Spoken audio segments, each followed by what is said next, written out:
Well, thank you for joining us again. I'm Don Kirkwood. This is Todd Buchner. And as you know, we are in the ministry Christians Teaching Christians, and we are doing podcasts. And I'm prodding Todd with questions. Morning, Todd. How are you doing? Good. How are you, sir? Lovely to be with you again, my brother. You too. Todd, you were saying that you were studying for the ruling elder position in a church. Yes, sir. Tell us, did you feel a call into that? Were there people who identified you? And then would you mind going on to tell us of being called into ministry to study and what ministry you've been doing? Well, the church I was talking about earlier, that church recognized something in me after I read Chosen by God and some other things and became ignited in the Reformed faith and tradition. They came and asked me if I would teach a class on the Westminster Confession of Faith. Now, I'm 20 years old. This was the church I grew up in. They were the fathers in the faith to me, and they were asking me if I would take on this project of teaching the Westminster Confession of Faith. So I began that class, teaching that. I think we used a Ligonier series as well in conjunction with that.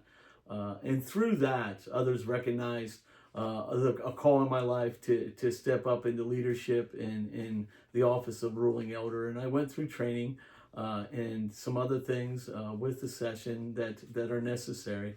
I was ordained first as a ruling elder, and I served as a ruling elder there for a number of years, and then sensed a call into pastoral ministry. And that's kind of a funny story.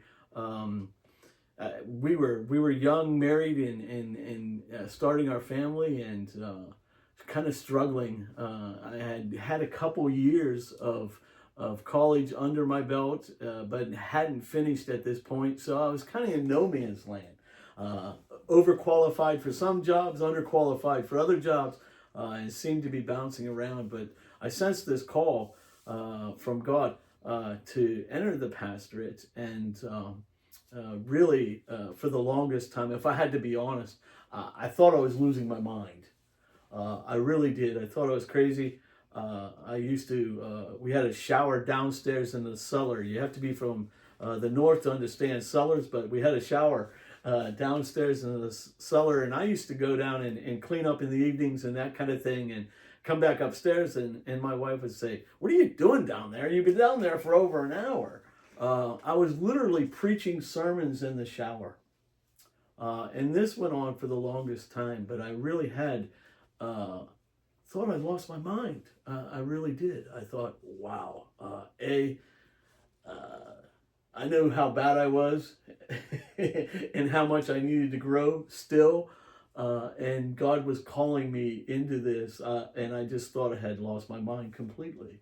So one day, after a great sermon, by the way, I'm sure it was you preached. I'm sure many thousands came to saving faith in that sermon. I decided right there and then that I would walk upstairs, finally confess to my wife what had been going on as far as me being down there preaching sermons and sensing that God's calling me into the pastoral ministry, that I would go upstairs and tell her that I believed God was calling me to return to school and enter the pastorate and become part of the church full time. Well, little did I know, I did go upstairs that day, and I sat her down and I said, "Sit here." And I said, "I'm going to tell you something. However you answer this question, that's what I'm going to do." And I proceeded to tell her that I believed the Lord was calling me into ministry, and that with 2 children, struggling financially, I needed to go back and finish my undergrad and go to seminary. And God wanted us to serve the church and be a pastor and call me into the pastorate and all those things. So I went upstairs really believing she would say to me, "You've lost your mind. We need to go get you help, not take on debt and go to seminary eventually." But I proceeded to tell her this, and I take time to tell this story because this is how God works. I'm the poster child for God using the foolish things of this world. And I went upstairs that day and I asked her, I said, "Hun, here's what's been going on and here's what I think. What do you think?" She sat back in her rocker and looked at me and said, "Well, if that's what God's telling us, then we need to go do it." And never flinched, never squirmed, never went, how are you going to do that? Her thing was, we need to make it happen. We need to go do it. So the rest, they say, is history. I went and returned to finish my undergrad. I did that through Lancaster Bible College, where I traveled 2.5 hours one way.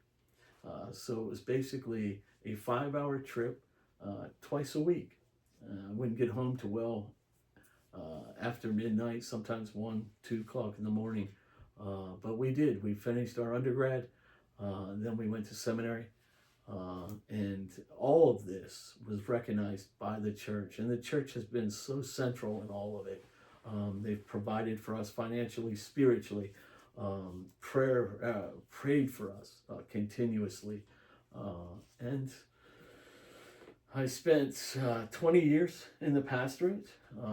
I served in 2 churches, one as an assistant and one as a solo pastor here in the upstate of South Carolina. And by God's grace, we have grown through that process, and we were in the church for 20 years. It was almost to the day of my ordination, quite frankly, that we stepped out of the pulpit ministry 20 years later, and became involved with what is Christians teaching Christians. And again, God blessing us in that way has opened up doors, avenues of service, relationships that I never even saw, wouldn't even believe. And I look back at that guy who came up out of the cellar and set his wife down. A, he thought he was crazy to start with, and B, nobody in their right mind would believe that I was a pastor or a preacher. And here we are, some 22, 23 years later, 24 years later, something like that. And God has done marvelous things. So as I said, I'm the poster child for God using the foolish things.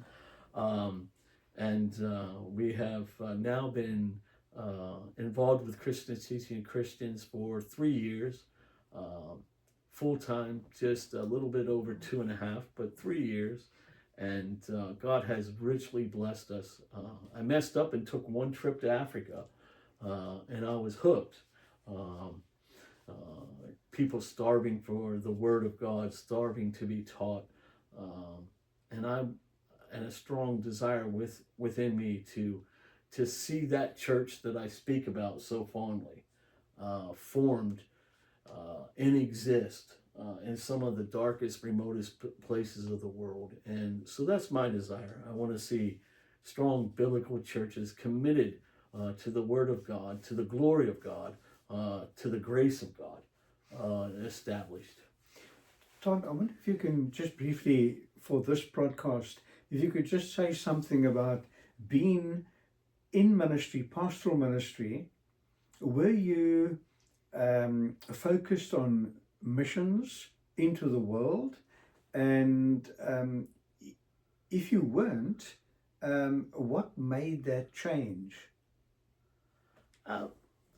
If I had to be honest, I wasn't focused on world missions within the pastorate.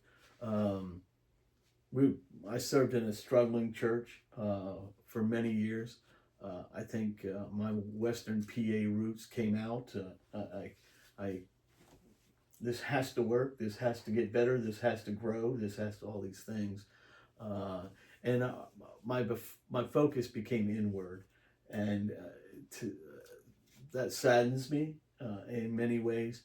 That I became focused inwardly, I would argue, just on maintaining the church, trying to grow the church, trying to do all these things. Really, And I've repented of those things. And I think a lot of pastors should look at that as we seek to grow the church here in the States.